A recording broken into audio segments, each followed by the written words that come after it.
Just like trying to talk with food in your mouth, whether they're chickpeas or not, you shouldn't go swimming with food in your mouth as well, and you shouldn't swim an hour before. I don't know if that's an actual fact. That might be a misnomer, but we are continuing our chat talking about safety around water, swimming in all the different environments. And we've got Eunice on the line now, joining us from Bloemfontein. Eunice, very good morning.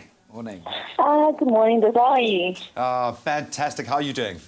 I'm fine, thanks for asking. Question, comment, yeah. I had a question for the doctor. I noticed this weekend while swimming, when I went out, I had snort, like my nose was running.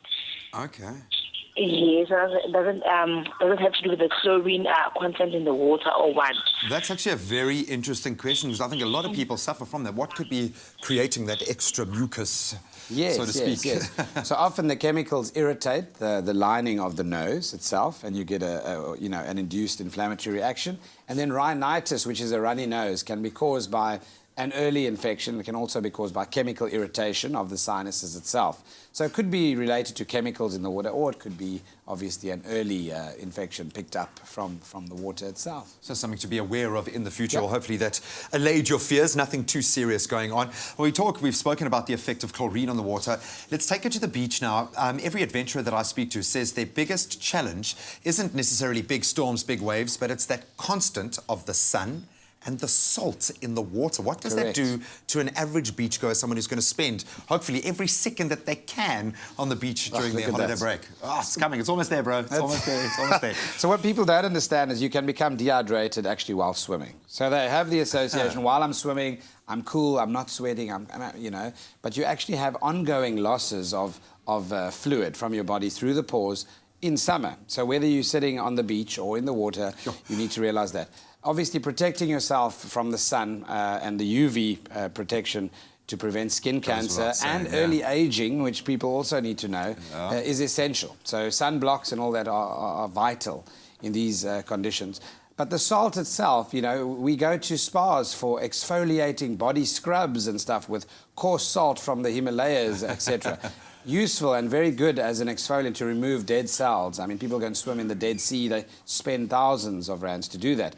However, prolonged exposure in salt water can lead to, obviously, the skin drying out. You'll find that if you lay in the sun after swimming, you can scratch marks and right on your leg, it's so dry. So moisturizing, replenishing that moisture into the skin, the natural oils certainly are affected by prolonged exposure to salt water. And then very quickly, one last question that really does pertain to the beach, certainly South Africa's beaches, blue bottles. Yes. What do we do? I don't want to mention urine again, but that's another old wives' tale, that urine seems to be the cure-all for everything. What do we do in a blue bottle stink? Yeah, don't urinate on your children. So let's, we wash the area first with you can use seawater or fresh water.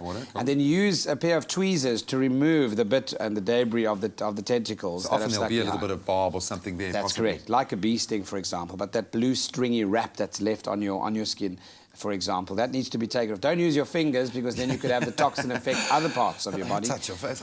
Yeah, and then obviously things like ice do help with the immediate inflammation once you've removed those, that sting. And also some people have adverse reactions, severe allergic reactions to the toxin that the blue bottle releases. Asthmatics, for example, hyperallergic people need to be very careful, because then they need to seek medical help immediately. And then obviously an anti-inflammatory, antihistamine cream topically on that area once you've washed the area and taken or removed those tentacles. And obviously, if it persists, speak to a health professional like you, the real pro. So then, of course, I would recommend having an emergency services number on speed dial on your phone if you're going to go near any body of water, be it a dam, river or the sea. Know that there are currents, there are natural effects that you won't be able to see from the surface. So please just have that emergency number on standby. Thank you for joining the conversation. Likewise, you guys at home.